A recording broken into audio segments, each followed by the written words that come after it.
Assalamualaikum warahmatullahi wabarakatuh. Salam sejahtera bagi kita semuanya. Salam guru penggerak.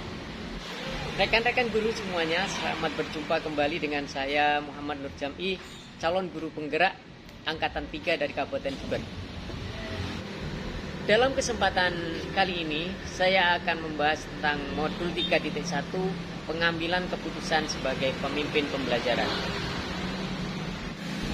Selama ini ilmu yang telah saya dapatkan dari program guru penggerak ini akan saya bagikan, akan saya imbaskan pada teman-teman di lingkungan sekolah saya, yaitu dengan cara membuat komunitas praktisi. Kemudian nanti pengimbasan tersebut tidak hanya berhenti sampai di sana. Kami bersama dengan rekan-rekan calon guru penggerak yang lain juga akan melakukan pengimbasan ke seluruh kecamatan yang pematerinya adalah dari guru penggerak. Sebagai pemimpin pembelajaran, tentunya Anda pernah mengalami sebuah kejadian dilema etika. Dapatkah Anda menceritakan bagaimana Anda mengalami dilema etika tersebut? Sebagai seorang kepala sekolah yang baru, saya menghadapi banyak dilema etika. Di antaranya atau salah satunya yaitu tentang kegiatan pembelajaran di sekolah yang harus dilaksanakan secara daring. Dan kemarin itu baru 1 minggu dilakukan secara luring, kemudian ada peraturan kembali untuk dilakukan secara daring. Hal ini merupakan dilema yang sangat besar sekali bagi saya, karena di satu sisi siswa harus lulus kemudian dengan nilai yang bagus, atau mereka harus mampu mengembangkan kompetensinya secara optimal. Tetapi dengan adanya pembelajaran secara daring yang telah diatur oleh pemerintah ini, kami juga akan sangat kesulitan untuk mengembangkan potensi tersebut. Kemudian di satu sisi lagi, orang tua dan siswa juga berkeinginan untuk melakukan pembelajaran secara luring.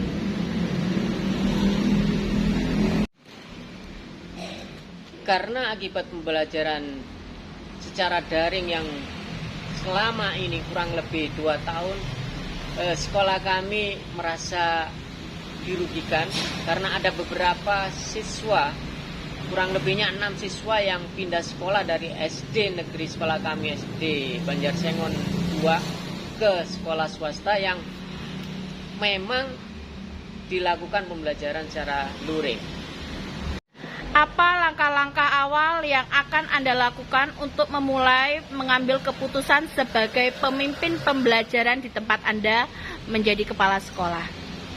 Tentunya langkah awal yang harus saya lakukan, yang pertama saya harus berkoordinasi dengan guru-guru di tempat kami, bermusyawarah bagaimana untuk memecahkan masalah tersebut. Kemudian langkah berikutnya kami akan mengundang komite, bermusyawarah dengan komite apa langkah yang harus kami buat. Kemudian berikutnya adalah mengundang beberapa wali murid. Dari sana maka kita akan mencari atau mendapatkan ide-ide tentang keberlangsungan belajar di sekolah kami.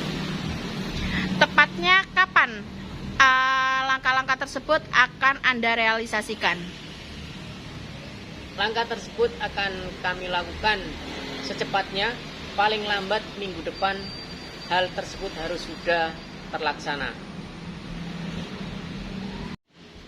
Bagaimana Anda bisa mengukur tingkat efektivitas pengambilan keputusan yang Anda ambil, bahwa keputusan itu baik bagi semua orang? Karena saya sebagai seorang pemimpin pembelajaran, tentunya kami akan meminta pendapat dan juga melakukan observasi kepada peserta didik. Apakah mereka senang, apakah mereka puas dengan keputusan kami. Kemudian setelah itu juga meminta pendapat dari orang tua siswa dan juga dari komite sekolah. Siapa saja yang menurut Anda nantinya akan berperan besar dalam pengambilan keputusan yang Anda buat? atau mendampingi keputusan yang Anda buat?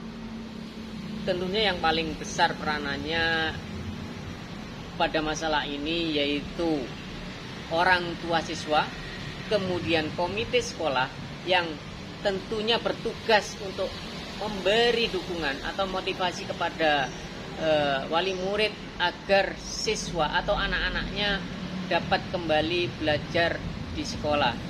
Dan juga yang juga mendampingi adalah guru di tempat kami. Kemudian pihak yang lain kami akan berkoordinasi juga dengan tenaga kesehatan di tempat kami agar senantiasa memantau kesehatan dari siswa, guru maupun orang tua siswa. Apa harapan Bapak terkait dengan keputusan yang telah Bapak buat? Karena keputusan yang saya ambil ini berprinsip hasil akhir, pada hasil akhir, maka harapan saya adalah harapan yang terbaik bagi semua pihak yang terlibat. Di antaranya adalah siswa, di mana siswa nantinya akan mampu dikembangkan kompetensinya secara optimal oleh guru-guru di sekolah kami. Dan kedua adalah rasa kepuasan dari wali murid atau orang tua siswa dengan adanya pelayanan yang maksimal juga dari sekolah. Kalau boleh saya tahu, bagaimana rancangan pengambilan keputusan yang Bapak buat? Rencananya kami akan memasukkan siswa atau belajar secara luring, entah itu 25%, ya maksimal 25% dari jumlah siswa di dalam kelas tersebut tanpa menggunakan atribut sekolah.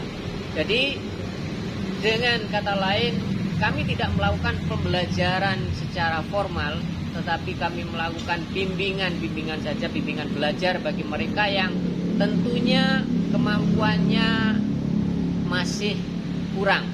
Yang siswa yang tertinggal di dalam pembelajaran itu yang akan kami bimbing di sekolah.